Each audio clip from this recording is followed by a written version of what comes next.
வாலிகண்டபுரத்துல வந்து என்னுடைய பழைய நண்பர், அவர் வந்து பரம்பரையா வைத்தியம் செய்யறாரு. அவர் பேர் இமாம் அலி, வாலிகண்டபுரம் இமாம் அலி. அவரு 72 வயசாகுது. அம்மா பேரு பிரான்சினா மேரி. அவங்களும் ஒரு பெரிய வைத்தியர், ஒரு சித்த வைத்திய சங்கத்தோட ஜாயிண்ட் செக்ரட்டரியா இருந்தாங்க. எல்லாம் மருந்து செய்யறாங்க. ஐயா வந்து ஒரு பெரிய லெவல்ல மருந்து செய்யறாரு, எல்லா மருந்துகளும் செய்யறாரு. அது வந்து அதுல ஒரு சில மருந்து வந்து நம்ம கேட்போம். இப்ப வந்து நம்ம இமாம் அலி பாய்ட்ட வந்து ஒரு மருந்து, நம்மளுடைய முப்பு ரசவராய குழுவுக்காக ஒரு ஏதாச்சும் ஒரு பஸ்பு சேர்த்து செய்யறத முறையை பத்தி கேட்கலான்ட்டு இருக்கேன். அதுல வந்து இப்ப வந்து வெல்வங்க பஸ்பத்தை எப்படி செய்யறது, இல்ல சுண்ணத்தை எப்படி செய்யறதுன்றது வந்து கேட்போம். சொல்லுங்க. வெல்வங்கத்தை வந்து ஆட்டு அமுறையில ஒரு 7 தடவை ஊற்றி சாப்பிடணும். ஆட்டு அமுறையில வந்து வெல்வங்கத்தை 7 தடவை ஊற்றி சாப்பிடணும். இழுப்பெண்ணெயில 21 தடவை ஊற்றி சாப்பிட்டதுக்கு அப்புறம் ஆட்டு அமுறையில ஊற்றி சாப்பிடணும். முதல் இழுப்பெண்ணெயில இருந்து 21 தடவை, அதுக்கப்புறம் ஆட்டு அமுறை 7. வெள்ளாட்டு அமுறை. ஆமா, வெள்ளாட்டு அமுறை. இது முடிச்சதுக்கு அப்புறம் அதுல ஒரு பங்கு ரசம் சேர்த்துக்க வேண்டியது. அதாவது அந்த எடைக்கு ஒரு பங்கு ரசம் சேர்த்துக்க வேண்டியது. அந்த ரசத்தை சேர்த்து தனியா ஒரு இதுல அகல புகையில ஊத்தி வச்சுட்டு இந்த வெல்வங்கத்தை உருக்கி அதுல சாப்பிட்டோம் அப்படின்னா புட்டாயிடும். இந்த புட்டை நல்லா அரைக்கணும். வெடிப்பு திராவம் ஊத்துறது சிறப்பு. வெடிப்பு திராவம் ஊத்தி அதை அரைக்கணும். ஐயா, வெல்வங்க சுண்ணத்தையும் பஸ்பத்தை பத்தி பேசிட்டீங்க. சரி, இப்ப கருவங்க சுண்ணம் பஸ்பா எப்படி செய்யறது கொஞ்சம் எங்களுக்கு சொல்லுங்க. சரிங்க. கருவங்கத்தை தேவையானதை எடுத்துக்க வேண்டியது. 100 கிராம் கருவங்க எடுத்துக்கிறோம். எவ்வளவு தேவையோ அவ்வளவு எடுத்துக்க வேண்டியது. நல்லா பாத்தீங்க அப்படின்னா உருக்கி 21 தடவை இழுப்பெண்ணெயில சாய்க்கிறது. கருவங்கத்தை உருக்கி 21 தடவை இழுப்பெண்ணெயில சாய்க்கிறது. அதே மாதிரி ஆட்ட முறையிலேயே சாய்க்கலாம். குமரியில சாய்ச்சாவே போதுமானது. குமரி வேர் சார்ல ஒரு 7 தடவை சாய்ச்சிட வேண்டியது. நல்ல சுத்தியாயிரும். நல்ல சுத்தியாயிரும். ஆட்ட முறையில சாத்தா இன்னும் நல்லா சுத்தியா இருக்கும். அதுக்கப்புறம் அதை எடுத்து இந்த நகை செய்யற ஆசாரிங்களா இருக்கும் இல்லையா, அதுல மிஷின் வச்சிருப்பாங்க. அதுல கொடுத்து அப்படியே நைசா தகுடு அடிக்கணும். இல்ல காரியம் என்னன்னா, நம்ம ஒரு பனையில வச்சு தட்டினாலே தகடா வந்துடும். அது வந்துருங்க. கரும்பு புளிய இலை மாதிரி நைசா வராது தகடா. சரி, நகைக்கடையில கொடுத்தோம்னா இழுத்து வந்துருவாங்க. தகுடா இழுத்துட்டாங்க அப்படின்னா அந்த தகுடை நம்ம கத்திரிக்கோளை வச்சு நைஸா கட் பண்ணணும். பொடியா கட் பண்ணணுமா? பொடியா கட் பண்ணணும். பொடியா, அதாவது நூலை மாதிரி கட் பண்ணி புளிய அளவுக்கு கட் பண்ணணும். புளிய அளவு அதிகமா அது அகலமா இருக்கு, அதுலயும் சின்னதா புளியிலே நாளா கட் பண்ணு.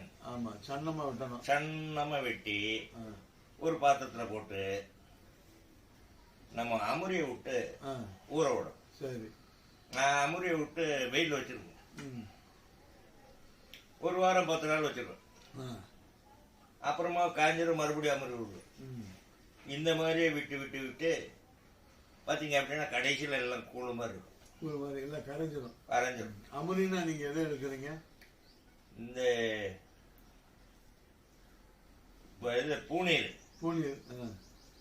பூநீர், உப்பு, சுண்ணாம்பு எல்லாம் கலந்து தண்ணியில வச்சு வாழையில வச்சு வடிச்சு எடுத்ததுதான் சிறப்பானது. அந்த சிறப்பான அந்த அமுரியில தான் ஊற காய வச்சிருது. அப்படி காய வச்சு காஞ்சதுக்கு அப்புறம் அதை எடுத்து பாத்தீங்க அப்படின்னா கூழ் மாதிரி இருக்கும். கொஞ்சம் நஞ்சு அப்படி இலை தெரிஞ்சிச்சு அப்படின்னா கல்வத்துல அரைக்கும் போது அதுவும் கரைச்சிடும். நல்லா அரைக்க வேண்டியதுங்க. 2 ஜாமம் 3 ஜாமம் நல்லா அரைச்சிட வேண்டியது. அரைச்சிட்டு காய வைக்க வேண்டியது. காய வச்சிடணும். ஒரு 10-20 இடத்துல போட வைக்க வேண்டியது. அடுத்தாப்புல அதே மாதிரி செய்ய வேண்டியது. அதே அமுரியை விட்டு அப்படியே அரைக்க வேண்டியது. அதை அரைச்சு 2 தடவை 3 படம் 2 படம் 4 படம் போயிடுது. 4வது படம் அல்லது 5வது படம் அது வில்லையை தட்டி கீழே பஞ்சு சொன்னோம், மேல இந்த வில்லை, அதுக்கு மேல பஞ்சு சொன்னோம் வச்சு நல்லா அகல் பண்ணிட, கவசம் பண்ணிட வேண்டியது. கவசம் பண்ணிவிட்டு கறி அடுப்பு பற்ற வைக்கிறது. 3 மணி நேரம் விடாம அடிக்க வேண்டியது. பிள்ளையார்ல கரண்ட் பிள்ளையார் தாங்க அடிக்க வேண்டியது. அடிச்சுட்டு எடுத்து பார்த்தோம் அப்படின்னா வெங்கல மாதிரி இருக்கும். அப்போ மெட்டல் சவுண்ட் கேட்குமா? மெட்டல்லாம் இருக்காது, மருந்து வெங்கல மாதிரி இருக்கும். சரி சரி சரி. கணீர் கணீர் கணீர் சத்தம் வரும். அதுக்கப்புறம் அதை நுணுக்கி இந்த மாதிரி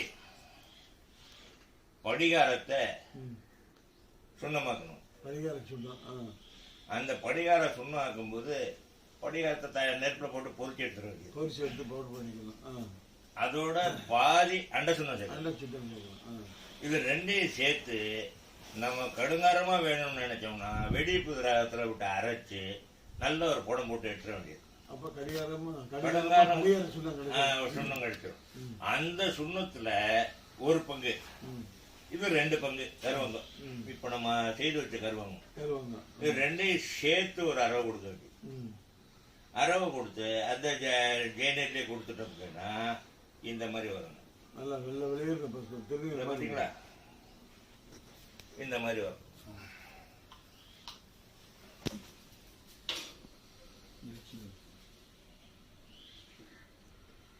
உங்க கைகளில் கொஞ்சோண்டு தடவி காமிக்க முடியுங்களா? தாராளமா.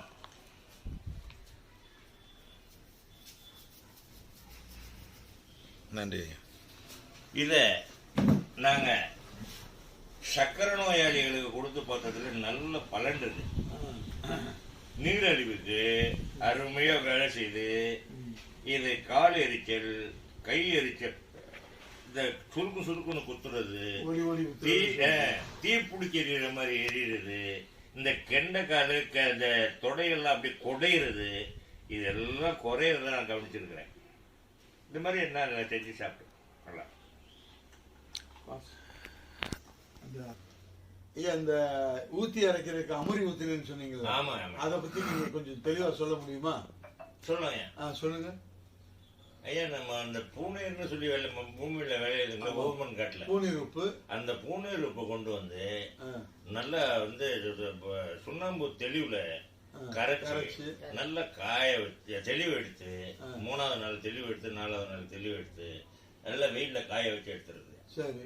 அந்த காஞ்ச உப்பை ஒரு பங்கு சேர்த்துக்கிறது. ஒரு பங்கு காஞ்ச உப்பு. அதே அளவுக்கு கல்லுப்பு சேர்த்துக்கிறது. சோத்து உப்பு சேர்த்துக்கிறோம். அதே அளவுக்கு நவச்சாரம் சேர்த்துக்கிறோம். இதை 3 சேர்த்து நல்லா அரைச்சிட்டு பனியில வச்சோம் அப்படின்னா ஜெயநீர் இறங்கணும். சரி. அதுல ஜெயநீர் வந்து இந்த மாதிரி வெள்ளையா காமிங்க. ஜெயநீர் எடுத்து காமிங்க.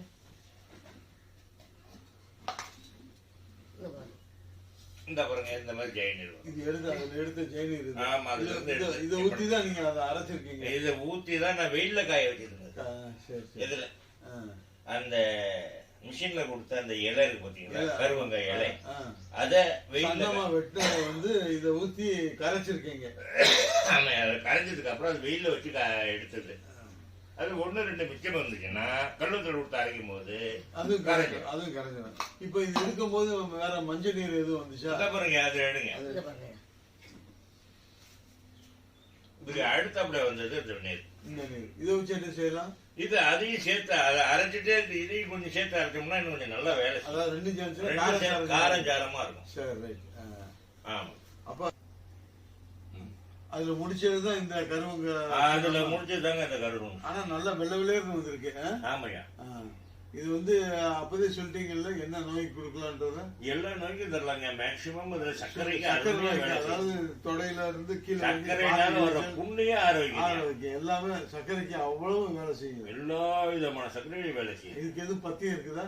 பத்தியம் அசைவ பத்தியம், இச்சா பத்தியம் தான் இருக்கணும். இருந்து சாப்பிட்டு வந்தா நம்ம ஆரோக்கியம் ஆண்மையே அதிகப்படுது. அது வேற ஆண்மைக்கே அது வேலை செய்யுது. அதுக்குரிய லேகியத்துல கொடுத்தா